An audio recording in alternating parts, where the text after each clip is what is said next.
Hello viewers, this is Angela Murjani from Kasturba Gandhi College in Secunderabad, and I welcome you to today's lesson, which is a most unusual idea that the poet Walt Whitman explores in one of his most famous poems.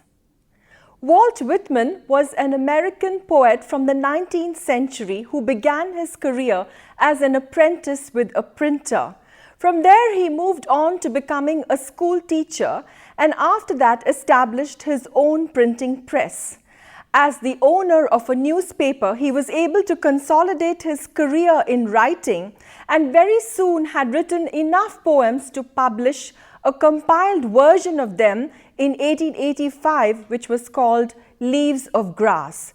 This particular book elicited a very strong reaction from the American public. There were people who loved him and praised his poetry, and there were also those who hated it, and he came in for a great deal of condemnation.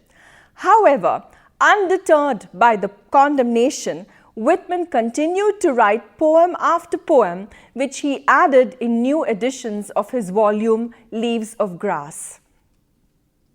A noiseless, patient spider, which is the poem that we are going to be doing today, may be found in this compilation. It is a lyric poem of 10 lines, which is written in free verse. Free verse means that there is no particular metrical scheme that has been utilized by the poet, nor is there any pattern of rhyming, not even end rhyme. The poem contains 2 stanzas of 5 lines each. In the first stanza, that line is a complete sentence. However, in the second stanza, there isn't a complete sentence, but a group of phrases or words that the poet makes use of. Now, Whitman is able somehow to make a balance between stanzas 1 and 2 by the utilization of the same concept in both stanzas, which again goes to reiterating the theme that he introduces in this poem. Walt Whitman introduces us to a spider who is about to begin the trickiest and the most difficult part of what is his job, which we can assume is to build a web. At the beginning of this process, the spider has to spin out many strings or threads from out of itself in order to connect with something somewhere. This is the most difficult part of spinning a web. Once the spider has linked that first thread onto some stable spot, he has laid a foundation, and from there on it becomes very simple for the spider to continue to build his web. Now the poet continues in stanza 2 to introduce us to his soul, and he lets us know that this poem is not just about a spider, but it's about some far greater truths of human life. Just like the spider, the soul also sends out many attempts to connect with people and places and things. And all of this, the poet tries to tell us, is his way of combating the extreme loneliness and isolation that creatures, whether they are tiny ones like spiders or more significant ones like human beings, experience in this immense vastness of our world. The spider is being compared throughout this poem to a human soul.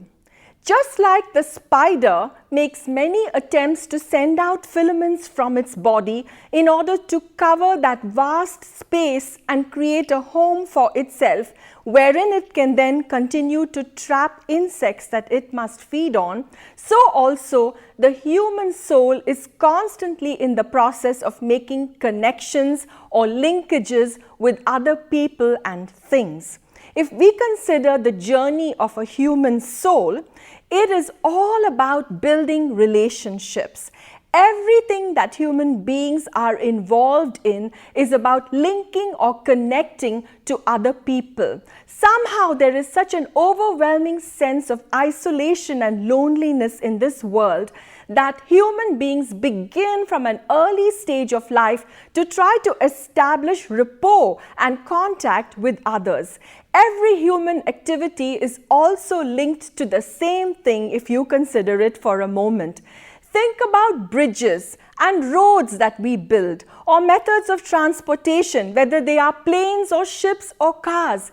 Every one of them is built by human beings in order to connect with people, to establish that link, and then to nurture it and to grow it, because somehow, somewhere, human beings sense this need to connect in order to validate their own existence in the world. Even though the idea may seem at first to be extremely absurd that a poet should compare a spider of all insects to something as magnificent as the human soul, Whitman is successfully able to draw this analogy. Let's look at his poem and see how far he can draw out this metaphor.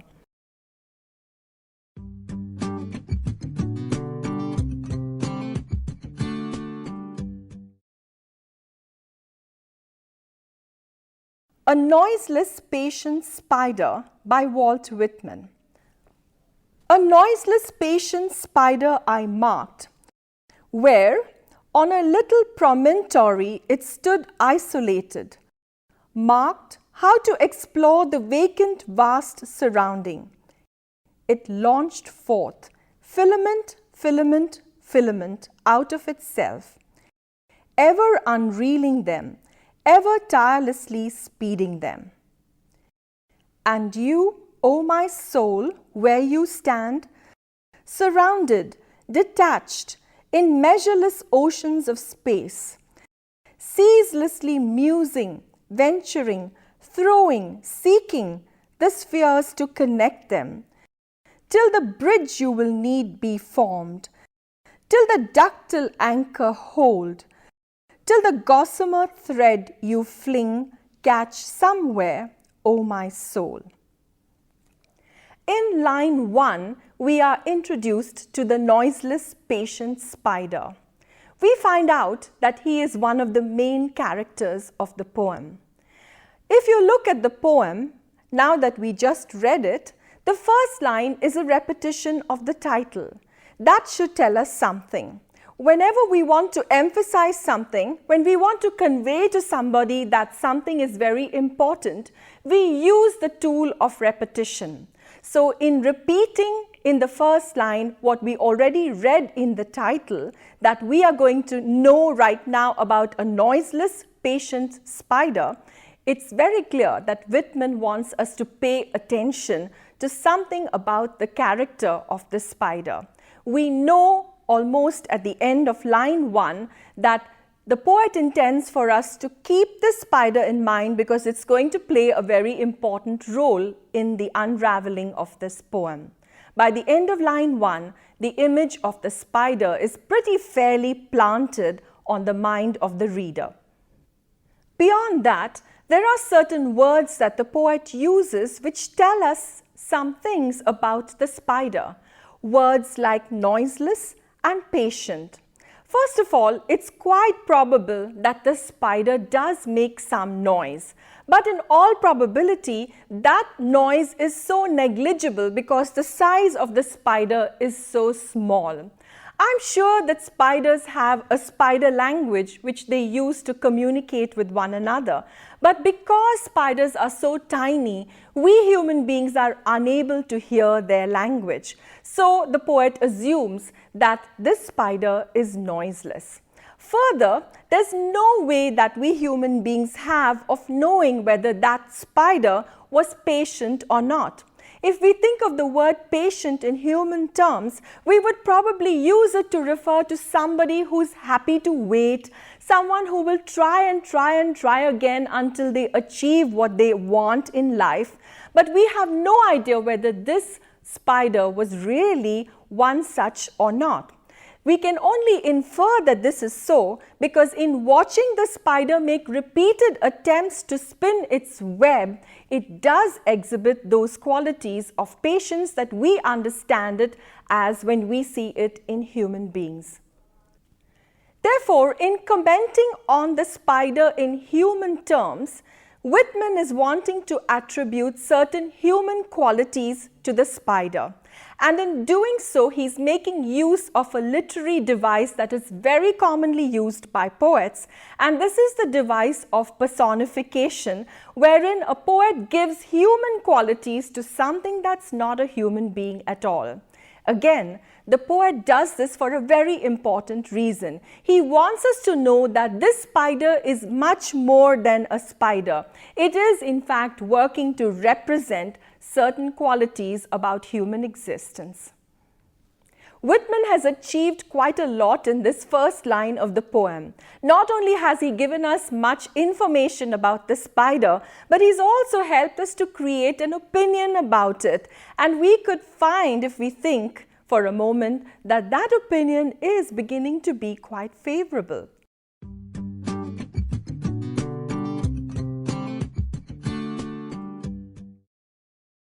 The second line is where the poet chooses to make his entry into the poem. He is here in the eye of line 2, marking and noting where on the promontory the spider stood.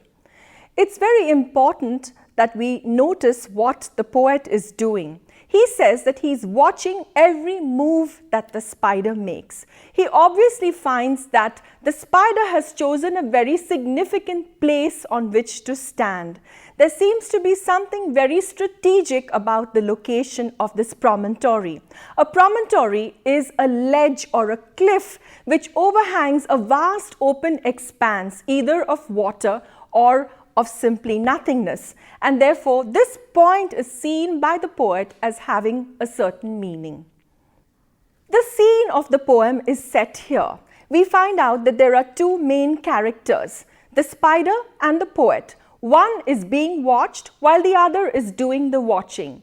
There is also a physical description of the scene which is happening on the edge of a ledge over a vast, huge expanse. So we find out the description and the two main characters in line 2. Line 2 also sets the tone of the poem. Line 2 says that the spider was isolated. This means that it was all alone. Isolated is an extremely strong word, and we are not told why the spider was isolated. It could be that he was rejected. It could be that he took a decision in favor of loneliness. It could be that he was an outcast spider. We don't know, but what we do know at the end of this is that whatever experience the poem is going to describe, the spider has to go through this experience all by himself because he is isolated. And in drawing that comparison to the soul, the poet wants us to understand that our deep life experiences that each one of us must go through will all happen on a one-on-one basis. We have to go through those experiences all alone and isolated from the rest of the connections that we do even successfully make as we travel life's journey. Line 3 tells us that the spider did not jump or rush into this enterprise which we can guess is making a web. He goes about it very thoughtfully, considering all the possibilities, and then only he begins the actual act of trying to spin his web. We get the feeling that we are not dealing here with an ordinary spider, but rather that this spider is standing in for something or somebody else. Having planned sufficiently, lines 4 and 5 tell us how the spider gets filament after filament out of its own body in order to spin that web. The initial attempts of the spider are all unsuccessful. But these are important because he's laying the foundation for the future when it will be easier to spin out those filaments and make those connections. Once the spider has done this, it is a lot easier. If you have never seen a spider spin a web, there are two links that you can follow at the end of the lesson. One shows you an animated version and one is actual film of a spider spinning its web. When we see that spider making repeated attempts to connect his web with something solid, it gives rise to an emotion in us. And this is the emotion of sympathy. We come out of this feeling, oh, poor little spider. This tiny creature in the vast universe has such a difficult task to do. And that's precisely because human beings find the effort of the spider very interesting in that it resembles human effort. Just like the spider, we human beings also have to think, plan, strategize, and then move into different actions. Just the fact that we have done all of these procedures does not mean that when we actually start working, we are going to be successful. Many of our initial attempts would probably break down and collapse, just like the first strings which the spider weaves out of its body. And that's one of the reasons why watching a spider create its web is such an interesting pastime for most human beings. The poet uses the word filament 3 times in order to emphasize the delicate nature of all human effort. Human effort is fragile and prone to be destroyed. No matter how much thought goes into it, or planning, or even effort, there is no guarantee that it will succeed. And so in this respect, human effort can very easily be compared to the work of a spider. Very often you might have noticed that while we people are afraid of spiders, we wouldn't like them to fall on us or to crawl up our back. We are all very interested when it comes to watching them from a safe distance. This is probably because we can so empathize with the spider. There is a point of connect where we can understand the travails and the difficulties that a spider goes through when it's spinning its web. We can fully comprehend how hard it must be for that little spider to make those connections across vast empty spaces, just as it's so difficult for us very often in our relationships and in our linkages with people and things.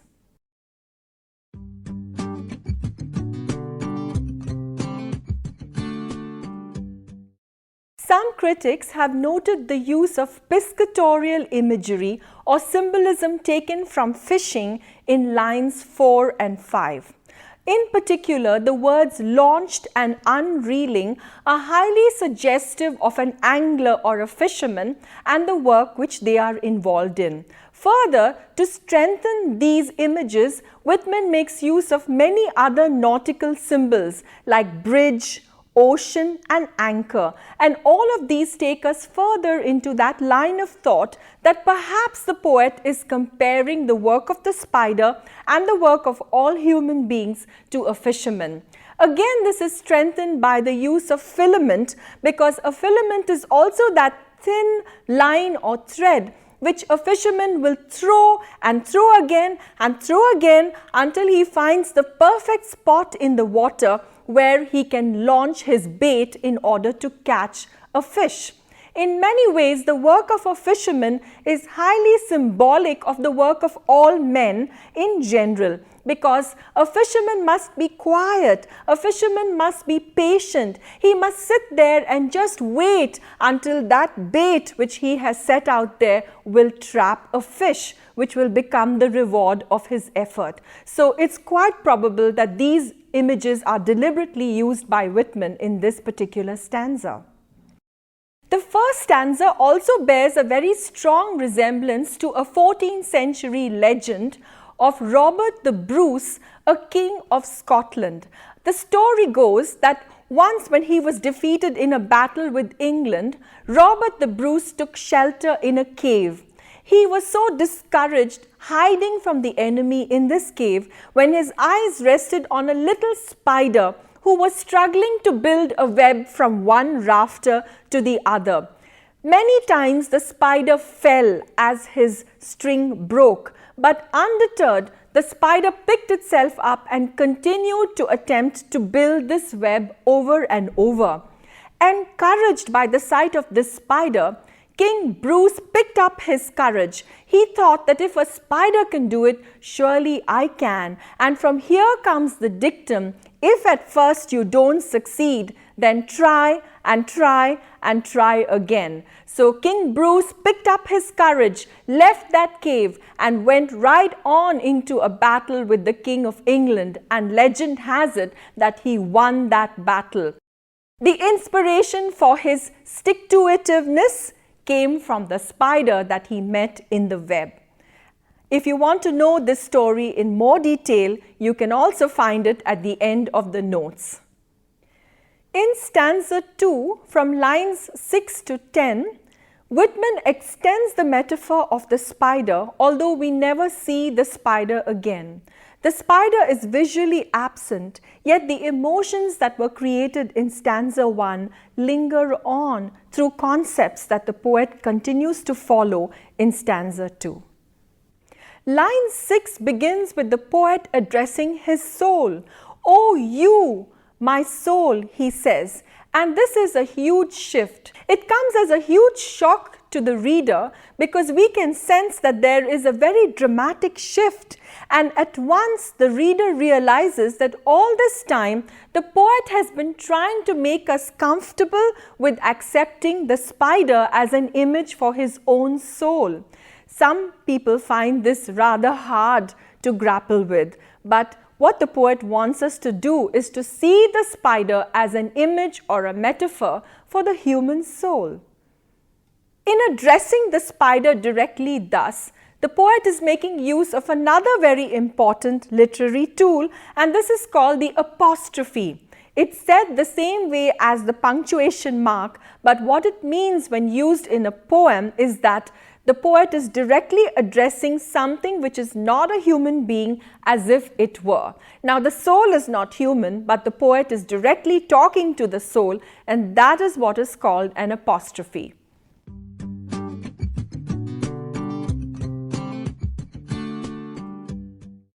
By introducing us to his soul in line 6, Whitman has made a huge jump from a small creature in nature to something as abstract and complex as the soul. Who knows what the soul looks like? In line 6, Whitman says that he sees his soul standing. Does the soul have legs that it can stand? Do we even know what our souls look like? Have we ever even thought about our soul, for that matter, to know what it may possibly look like? Yet here the poet is compelling us to think about these things. It is typical of Whitman that he will move from the small to the significant and back again. And this is his way of showing us that all things in life and in nature are interconnected. However big or small they might be, everything is interrelated in this universe that we live in. This is what Whitman is trying to say through his jumping around from small things to big things. Now, this is exactly where it comes in handy that Whitman has already introduced us to the spider. If we had confronted the poem and Whitman had put his soul in line 1 as standing out there, it would have been really hard for us to digest. But because we have already seen the spider standing there, and by this time we have come to understand that the work of the soul is very much like the work of the spider, it becomes so much easier for us to understand what exactly the soul goes through in terms of what the spider has already experienced in the study that we've done so far. In line 7, Whitman talks about the human soul surrounded by measureless oceans of space, and this immediately takes us back to the isolation and the vastness of the expanse that the spider sees in line 2 of the poem. In line 8, Whitman talks about the human soul musing and venturing and trying to connect with the spheres. Possibly the human soul also thinks a lot about making the future secure by making connections in the present. The spheres that the poet talks about, we have no clue what they mean, but we can guess that they are probably people, because that's the most important connection that we as human beings desire to make and that we enjoy. But in addition to people, these spheres could also represent philosophies, ways of thinking, truths, religion, and even God, because all of these represent links that the human soul desires to make in order to feel secure in itself and in order to validate itself in this time of existence in the world.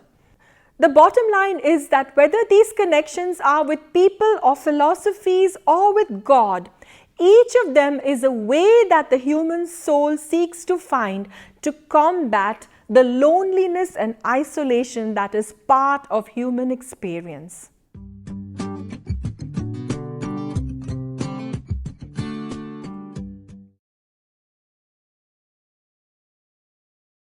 In lines 9 and 10, Whitman completes the analogy of the spider with the human soul.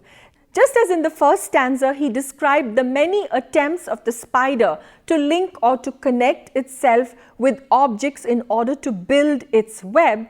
In the stanza 2, he talks about the human soul and its many attempts to also make a bridge or to connect, even though many of these attempts are ductile, which means they are fragile and delicate. The words which the poet uses all suggest how easily these connections might be broken. Even the word gossamer refers to something very thin and something that's easily snapped. And so again, the poet seems to suggest that all human relationships, all human connections, even though they are wrought with great trouble, although they are difficult to make, you can never be sure about them because at any time they could break or they could crash. Just as the poet emphasized the first link made by the spider in stanza 1 as being foundational to the building of the rest of the web, so also the first link for the human soul is very important for that human being because it works like an anchor or a bridge, and from there the human person feels steadied in this stormy life. Just like an anchor helps a ship to stay stable, so also the links which the human soul makes give stability to the human being, because no matter what situations buffet it about and trouble it in human existence, those connections give that tranquility and stability to the human soul. This is what he brings out in lines 9 and 10. Those relationships, those connections and those linkages are like bridges or like anchors which steady the human soul. In the second stanza, the poet stretches the analogy between the spider and his soul. Like the spider, the soul is surrounded by measureless oceans of space. Like the spider, his soul also wants to make connections with something outside of itself. In both, the poet captures a sense of yearning, a real and a deep desire to connect. Just as the spider wants to throw out silken threads to connect with something solid, the soul wants to throw out a gossamer thread to connect with the spheres. The poet has a desire to link up with something out there in the vast open universe. It is hard to tell what these spheres represent, but they are the objects of the poet's longing. They might stand for people, love, universal truths, or even God. In comparison to the vastness of the universe, the attempts of every creature, whether they be a spider or a human being, to connect with others would seem quite random and an impossibility. However, in this poem, the poet shows us that the spider has gone before in order to show us the way. The way is to be noiseless and patient. The spider never complains and the spider never makes a noise. The spider is extremely enduring and patient. Perhaps Whitman wants to tell us through the example of the spider that when human effort is coupled with uncomplaining endurance, then we will smile and enjoy the accomplishments of what we have endeavored to do in this world. Who would have thought that the poet could use a creepy crawly spider to illustrate the yearnings of the human soul? Yet it is to the credit of Whitman's genius that he has been able to show us the complex, intriguing nature of human relationships and the need to connect and nurture them through the example of this little arachnid. What might have seemed implausible at the start of the poem becomes very convincing as we see it as a rich metaphor to illustrate the undaunted, tireless hope that the spider demonstrates and the continuous effort in spite of the object of that effort being invisible most of the time. In contemplating the poem and its significance, I could not help thinking that if Walt Whitman had been writing the poem in the 21st century, he might have used the World Wide Web as a symbol too. For the World Wide Web is a means of linking people with other people and people with the information they need. The success of social networking websites like Facebook testifies that humans are essentially social beings. Their greatest satisfaction is in linking with other like-minded humans, and every search on a website is the same as the spider throwing out silken threads from its body to make a link, or it is like the soul seeking to connect. What a perfect image of the constant attempts of man to make connections and linkages. The World Wide Web is just another modern means that man has found to overcome the unbearable sense of loneliness that is the common burden of our human existence.